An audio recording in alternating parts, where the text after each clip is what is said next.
भावरा चंद्रशेखर आजाद नगर जिला अलीराजपुर मध्य प्रदेश में cyber security की कार्यक्रम के अंतर्गत हमारे क्षेत्र से पधारे एसडीओपी साहब, समस्त स्टाफ और प्यारे छात्र छात्राओं, आप सभी का इस प्रोग्राम में हार्दिक स्वागत है, अभिनंदन है। हर कोई प्रयोग कर रहा है, प्रतिदिन यूजर की संख्या बढ़ती जा रही है, डाटा का आदान प्रदान हम किसी न किसी रूप में इधर से उधर करते रह रहे हैं। चाहे आप किसी भी क्षेत्र में देख लीजिए, इंटरनेट का प्रयोग बढ़ता जा रहा है। कहीं ना कहीं हम किसी भी लेके, चाहे आप प्राइवेट कंपनी देख लो, गवर्नमेंट कंपनी देख लो, या आप अपने आप को भी देख लीजिए, आप डिजिटल रूप से कहीं ना कहीं पैसों का लेन देन भी इंटरनेट के माध्यम से ही कर रहे हैं। क्योंकि हम हर तरफ इंटरनेट का प्रयोग बहुत ही ज्यादा मात्रा में कर रहे हैं, किंतु उससे रिलेटेड क्या सावधानियां हैं हम इनको बिल्कुल ध्यान नहीं रखते। क्योंकि आज का प्रोग्राम विशेष रूप से इसी को ध्यान में रखते हुए ऑर्गेनाइज किया जा रहा है। जब भी हम किसी चीज को माउस के द्वारा जो साइड बोलते हैं या हम उंगली से जब टच स्क्रीन पे करते हैं तो वो सारी चीजें क्लिक किया है। सर, इन्होंने साइबर सुरक्षा अभियान प्रारंभ किया है। यह अभियान जो है 1 फरवरी से प्रारंभ हुआ है, ये 11 फरवरी तक चलेगा।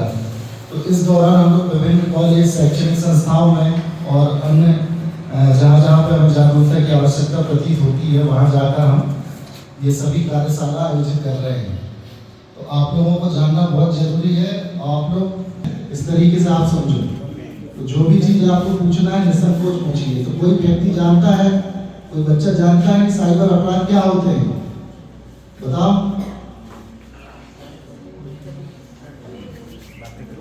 वीडियो कॉल को रिकॉर्ड कर ब्लैकमेल करने के संबंध में ये अभी बहुत हो रहा है। इस प्रकार से मैंने 24 प्रकार के इसमें क्लासिफिकेशन किया है कि 24 प्रकार से साइबर अपराध होते हैं। और भी तरीके हो सकते हैं, तो एक एक करके मैं सारे तरीके आपको बताऊंगा। तो पहला तरीका ये है कि व्हाट्सएप वीडियो कॉल को रिकॉर्ड करके जो ब्लैकमेलिंग करके पैसा ऐंठा जाता है। ऐसा किसी के साथ हुआ है क्या? कोई लड़का हो या लड़की हो, बिल्कुल निसंकोच बताना, इसमें कोई शर्माने की, घबराने की बात नहीं है। ठीक है, आपको पुलिस नहीं पकड़ेगी। ठीक है, पर यह है कि अगर कोई किसी व्यक्ति के साथ हुआ है तो ये दूसरे के साथ ना हो। ठीक है, क्योंकि शर्म के कारण व्यक्ति ये चीज बता नहीं पाता है। तो कभी ऐसा किसी के साथ हुआ है कि कोई अननोन मोबाइल से फोन आया हो आपके पास और उसने आपका जो है स्क्रीन रिकॉर्ड कर लिया हो और फिर वायरल करने की धमकी देने के नाम पर आपसे पैसे की मांग चालू की हो? ऐसा हुआ किसी के साथ? या सुना है आपने कभी? सुना तो होगा, आपके कुछ परिचित के साथ हुआ हो ऐसी कोई घटना, और उसमें वो फंस जाते हैं। ठीक है, फिर उसके बाद इसमें वॉइस चेंजर ऐप का भी उपयोग होता है। मतलब लड़का जो है वो बात करेगा लड़का, लेकिन आवाज जो आएगी वो लड़की की आएगी। तो सामने वाला सोचता है कि ये तो लड़की बात कर रही है, तो उसकी मीठी मीठी बातों में फंस जाता है।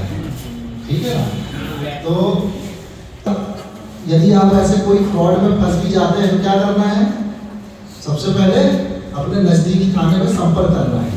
ठीक है, क्योंकि बहुत सारे लोग शर्म के कारण नहीं बता पाएंगे, तो आपको कुछ नहीं करना, सीधे थाने में जाइए। थाने में हमारे साइबर मित्र हैं। तो ठीक है, वो साइबर मित्र आपको पूरी मदद करेंगे। आपका जो पैसा चला गया है वो पैसा वापस दिलाने में। और ये इतना घातक है ये वाला विषय कि इसमें बहुत सारे लोगों ने शर्म के कारण सुसाइड भी कर लिया है। ठीक है ना? आप लोग लगातार सुनते होंगे फेसबुक में किस किस की आईडी है, फेसबुक, इंस्टाग्राम में आप बता देना, सभी की आईडी होती है। ये लड़कियों की नहीं है क्या? लड़कियों को हुआ है किसी के साथ कि कोई व्यक्ति का फोन आया और उसने कहा हो कि मैं बैंक कर्मचारी बोल रहा हूँ और आपका केवाईसी अपडेट करना है और आप जो मैं लिंक भेज रहा हूँ वो लिंक बता देना, लिंक पे क्लिक करना या फिर ओटीपी बता देना। ऐसा हुआ किसी के साथ? हुआ हो तो बताओ, कोई शर्माने की बात नहीं है इसमें। हुआ है ऐसा? अरे हुआ होगा किसी के साथ, भले पैसा नहीं गया हो आप समझदार थे तो आपने पैसा नहीं डाला या ओटीपी नहीं बताया, पर ऐसे फोन कॉल आए किसी के पास? फोन आया था ना, क्या बोला उसने? हमारी आइडेंटिफिकेशन की घर वाले अनपढ़ है, उनको कोई पता नहीं, तो क्या बोले कि 25 लाख रुपए आपको देना है। अच्छा, अकाउंट नंबर दे रहे हैं तो आपका नाम देख लग रही वहाँ जाके आप जैसे 1.5 लाख रुपए भर दो, उसको 25 लाख रुपए पुलिस वाले भी देने आएंगे और हम सब मिलके देने आएंगे।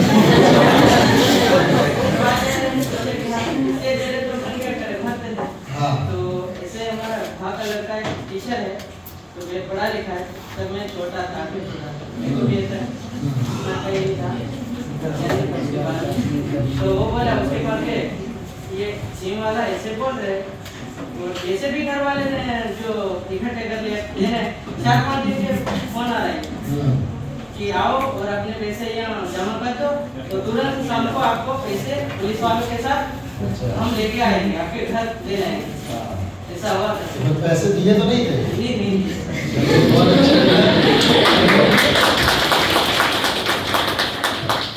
इन्होंने अपना अनुभव शेयर किया। कोई भी बैंक आपको फोन करके ओटीपी बताने का नहीं बोलती, ना कोई केवाईसी अपडेट करने का बोलती है।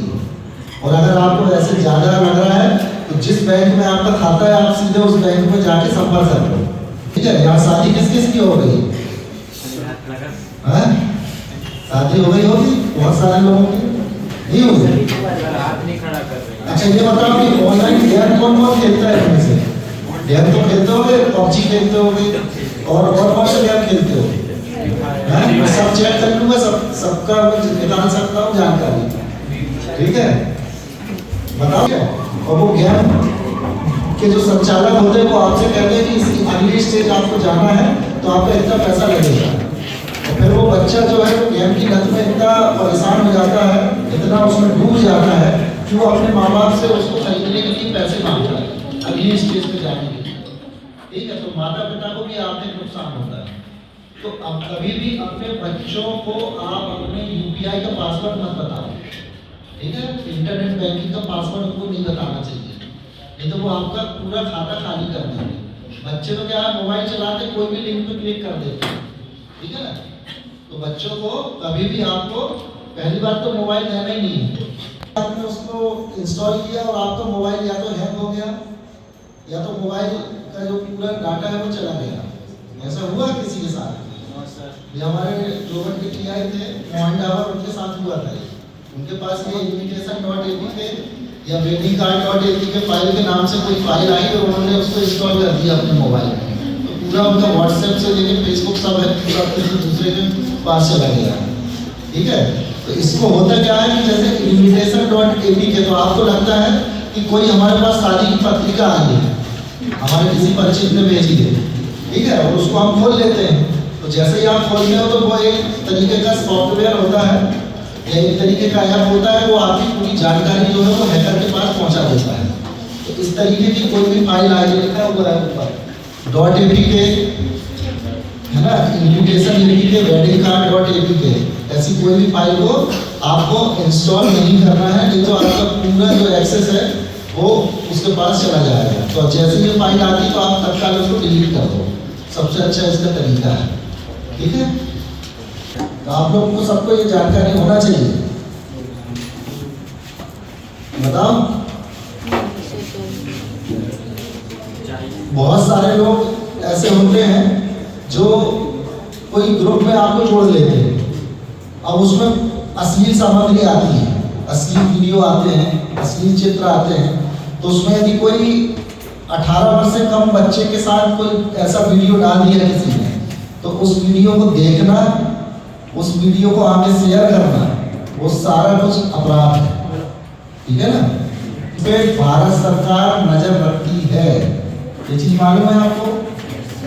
आप क्या चीज देख रहे हो वो सब जानकारी रहती है। तो ऐसे बहुत सारे नोटिस आए हमारे पास डायरेक्ट कि ये व्यक्ति है, इसका मोबाइल नंबर ये है, इसके द्वारा इतने बजे इस तारीख को ये सामग्री देखी गई है जो कि चाइल्ड पोर्नोग्राफी से संबंधित है, और फिर उसकी जांच होती है और उस पर FIR भी होती है। तो ये चीज भूल के भी मत करना, आपके घर में और भी जो वयस्क सदस्य हैं, बच्चे हैं, उनको भी ये चीज बता देना, इन्वेस्टिगेशन एजेंसी के नाम पर डिजिटल अरेस्ट का ठगी के संबंध में, ठीक है। ये मालूम है डिजिटल अरेस्ट क्या होता है?